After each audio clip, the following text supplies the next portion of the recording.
नमस्कार। आज हम कपालभाति प्राणायाम के बारे में समझते हैं। चाहे किसी भी आसन में बैठ जाइए, ये सिद्धासन है। आप चाहे तो पद्मासन में, चाहे तो सुखासन में बैठ सकते हैं, चाहे वज्रासन में बैठ सकते हैं। कमर गर्दन एकदम सीधा रखना है।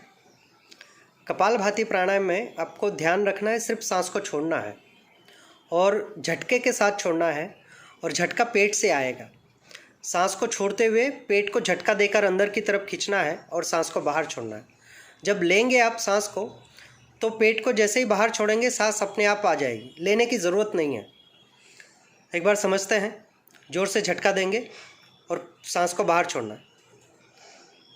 जी, फोर्सफुली सांस को बाहर छोड़ना है। 1 सेकेंड में 1 स्ट्रोक लगेगा। हमने अगर देखा होगा, पहले ऑटो के अंदर भोंपू आते थे जो दबाने से हवा बाहर निकलती थी और आवाज़ आता था। उसी तरह से जैसे जब वो छोड़ देते थे भोंपू को, हवा अपने आप अंदर आ जाती थी। सेम वही काम ये कर रहा है। पेट को जैसे दबाकर अंदर की तरफ खींचेंगे, सांस बाहर निकलेगी, आवाज़ आएगी, और जैसे पेट को आप छोड़ देंगे सांस अपने आप अंदर आ जाएगी, जिसकी आवाज़ नहीं आएगी। आपको कोशिश नहीं करना है सांस लेने की, फोर्सफुली सिर्फ सांस को बाहर छोड़ना है और चेहरे पर मुस्कुराहट बनाए रखेंगे। कमर को एकदम सीधा रखेंगे। आप जब भी आपको थकान लगे आप रुक जाएंगे। शुरू में हो सकता है कि आप 10-15 स्ट्रोक लगाएं और आपको थकान लगने लगे। कुछ लोग 20-25 स्ट्रोक लगाएं और आपको थकान लगने लगे। फिर रुक जाएं, लंबी सांस लें, शरीर को ढीला छोड़ें, फिर से स्टार्ट करेंगे। कपालभाति अगर देखा जाए तो प्राणायाम नहीं है, शरीर की सफाई की क्रिया है जो 6 क्रियाओं में आती है। रामदेव जी महाराज ने इसके बहुत सारे फायदे देखे हैं, इसलिए इसको प्राणायाम में स्थान दिया और प्राणायाम कहा गया। यह हमारे पूरे शरीर की सफाई करता है। कपाल मतलब ललाट, फोरहेड, और भाति मतलब चमक, तेज। ये करने से हमारे चेहरे पर एक तरह का तेज आ जाता है, चमक आती है। ब्यूटी पार्लर जाने की फिर ज़रूरत नहीं पड़ती। हमारी स्किन ग्लो करने लगती है, हमारी आंतें क्लीन हो जाती है। जिन लोगों को डायबिटीज़ की, शुगर की तकलीफ़ है, उन लोगों के लिए बहुत अच्छा प्राणायाम है ये। जब भी आपको बीच बीच में थकान लगने लगे आप रुक जाएं, लंबी सांस लें, शरीर को एकदम ढीला छोड़ें और धीरे धीरे इसका जो भी ड्यूरेशन है उसको बढ़ाना है। हो सकता है शुरू में आप 20-25 बार करते हो, मतलब उतना ही सेकेंड्स आप करेंगे। फिर 1 मिनट तक करें, फिर रुक जाएं, फिर 2 मिनट तक करें, फिर रुक जाएं। इस तरह से आप अपना समय इसमें बढ़ा सकते हैं। 5 से 10 मिनट तक आप कर सकते हैं इसको।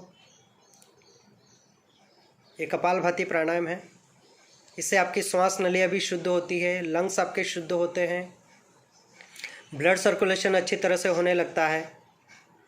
आप इस तरह से इसको चेक कर सकते हैं फोर्सफुली। आपकी सांस जोर से बाहर आनी चाहिए। गर्दन को एकदम सीधा रखेंगे, पेट अंदर जाना चाहिए, आप इसका खास ध्यान रखें। कंधों को एकदम ढीला छोड़ना है। इसमें ध्यान रखें, जिन लोगों को बैक पेन है वो लोग बहुत ज़्यादा ज़ोर से स्ट्रोक नहीं लगाएं, या तो दीवार का सपोर्ट लेकर बैठें, उसके बाद ही ये प्राणायाम करें। कुछ चीज़ें हैं जो सावधानियां हमको रखनी है, इसका खास ध्यान रखें। फिर आप रिलैक्स हो जाएं, फिर वही लंबी सांस लें, फिर शरीर में जो संवेदनाएं हैं, जो वाइब्रेशंस है, उन्हें फील करें।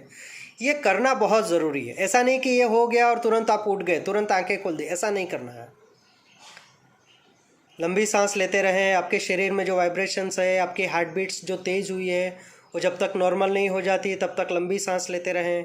ब्लड सर्कुलेशन को फील करें, खास करके आपकी हथेलियों में, आपके मस्तिष्क में। ये कम से कम 1 से 2 मिनट तक आपको ऐसे बैठना है और इसे फील करना है। उसके बाद ही दूसरा प्राणायाम आप स्टार्ट करेंगे। और ये जब पूरी तरह से हो जाए, आपको उठना है तो आप दोनों हाथों की हथेलियों को आपस में रगड़ें। उसके बाद अपनी आँखों पर रखें। तुरंत आपको आँखें नहीं खोलनी हैं। इस तरह से अपनी हथेलियाँ रखें अपनी आँखों पर और फिर धीरे से आँखें खोलें और रिलैक्स हो जाए। अपने पैरों को खोल दें। ये कपालभाति प्राणायाम था। आज के लिए इतना काफ़ी है। कल हम फिर से नए प्राणायाम के साथ आएंगे। धन्यवाद।